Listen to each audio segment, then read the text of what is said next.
SPDI yang saat ini sedang melaksanakan kegiatan yang tidak bisa ditinggalkan. Juga yang sama kita hormati guru kita bersama Bapak Ustadz Haji Nasruddin Nasir selaku Wakil Kepala Madrasah, juga Ustadz Nur Syamsuddin MPD selaku Wakil Bidang Kurikulum, juga segenap wakil yang lain dan bidang-bidang yang lain, juga Bapak dan Ibu guru yang mohon maaf tidak kami sebutkan satu persatu, namun tidak mengurangi rasa takzim, rasa hormat kami. Tentu yang pertama kita bersyukur kepada Allah Subhanahu wa taala saat ini Allah takdirkan kita bisa silaturahim, bisa bertemu dalam momentum pelaksanaan supervisi akademik. Tidak lupa kita sampaikan salawat salam kepada uswah kita Nabi Allah Muhammad sallallahu alaihi wasallam. Mudah-mudahan Allah takdirkan kita senantiasa istiqomah dalam menjalankan sunnah-sunnah Rasulullah, sehingga pada saatnya kita pantas mendapatkan syafaatul uzma di yaumil akhir nanti insyaallah. Bapak dan Ibu, yang pertama tentu ucapan terima kasih yang sebesar-besarnya kepada keluarga besar dari MTS At-Taqwa 16 di atas penerimaan, penempatan, jamuan dan sebagainya. Alhamdulillah. Juga tidak lupa kami juga sampaikan permohonan maaf, barangkali mungkin kehadiran kami sesuai dengan yang sudah terjadwalkan sedikit banyaknya menyita waktu, pikiran, kemudian juga banyak lagi mungkin yang tersita ya, tenaga dan sebagainya. Kami sampaikan permohonan maaf. Bapak dan Ibu, sebagaimana kita maklum bahwa kita sebagai pendidik menghendaki, menginginkan supaya kita punya mutu lulusan yang bisa bersaing dengan sekolah umum. Nah, tentu peningkatan mutu lulusan ini tidak sangat berkaitan erat dengan mutu dan kualitas pendidik.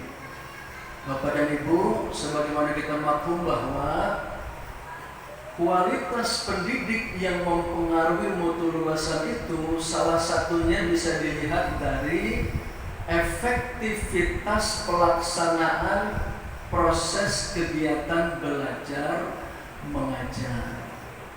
Jadi proses kegiatan belajar mengajar yang dilakukan secara efektif, pembelajaran yang aktif, interaktif, komunikatif, efektif, menyenangkan, atau yang sering kita sebut dengan Pak Ikem, Bapak dan Ibu ya. Kalau mau ada tambahan seperti yang pernah saya sampaikan, Pak Ikem Gembrot, pembelajaran yang aktif, interaktif, komunikatif, efektif, menyenangkan, gembira, dan berbobot. Pak Ikem Gembrot. Iya, Pak Ikem Gembrot. Dan ada yang protes kemarin di Taekwondo 2. Guru perempuan yang protes, Pak. Jangan gembrot dong, Pak. Kali enak protesnya, kedengarannya gantinya Pak mau Pak Ikem bohai gitu. Astagfirullahaladzim. Jadi Bapak dan Ibu, kita kembali ke topik bahwa kualitas pembelajaran yang Pak Ikem tadi bisa tercipta dan terlaksana kalau dilakukan dengan persiapan-persiapan yang memadai.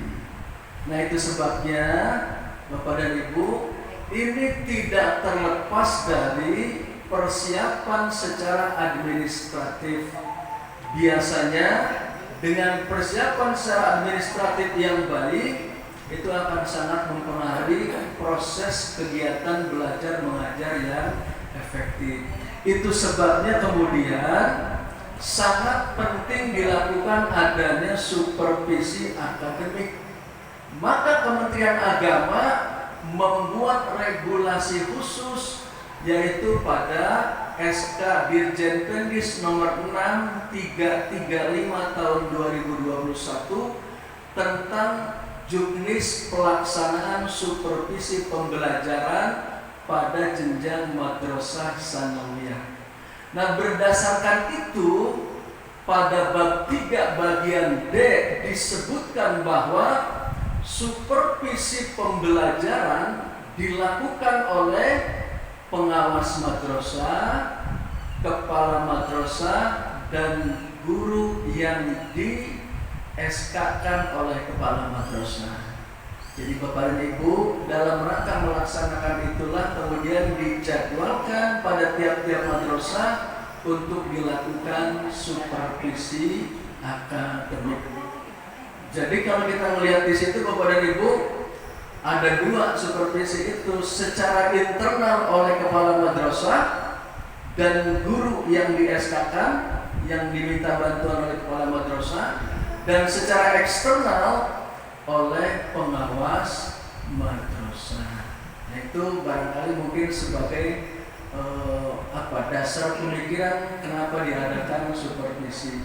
Nah, kemudian dalam kaitan dengan hasil pelaksanaan supervisi saat ini, dari sekitar 25 jenis administrasi guru yang dijabarkan ke buku kerja guru 1 sampai buku kerja guru 4, rata-rata nilai yang kami lihat tadi itu sudah di atas 90.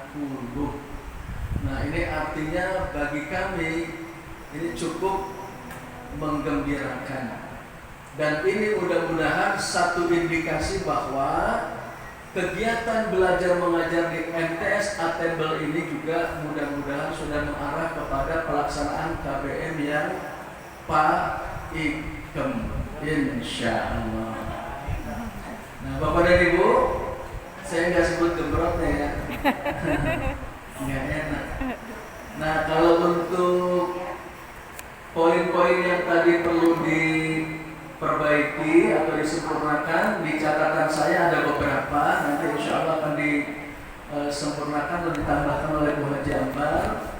Yang pertama, yang perlu disempurnakan adalah tentang proses penilaian sikap Bapak dan Ibu. Nah, jadi sebagaimana kita maklum bahwa pada akun wali kelas di RDM, wali kelas berdasarkan masukan dari guru-guru harus menginput nilai sikap. Dan nilai sikap itu kan ada 7. Ada sikap sosial, maksud saya nilai sikap sosial itu ada 7. Ada kejujuran, ada kedisiplinan, ada kerjasama, ada kemandirian, ada tanggung jawab, dan seterusnya. Nah, rata-rata dari dokumen yang kami terima tadi itu sudah langsung berbentuk nilai jadi. Misalnya untuk kejujuran, siswa atas nama Fulan, kejujurannya nilainya 4 atau A, amat baik. Nah, sebetulnya sebelum mengarah ke nilai akhir itu harus melalui proses rubrik penilaian sikap. Nah, itu tadi catatan kami. Nanti insya Allah untuk filenya akan kami kirimkan ke Waka Kurikulum untuk perbaikan ke depannya. Itu catatan kami yang paling banyak tadi di situ. Adapun untuk yang lain-lainnya insya Allah pada umumnya sudah dilengkapi dengan sangat baik oleh Bapak dan Ibu. Mungkin evaluasi saya sementara itu nanti akan ditambahkan oleh Bu Haji Sri Ambarwati. Demikian, sukses, sehat.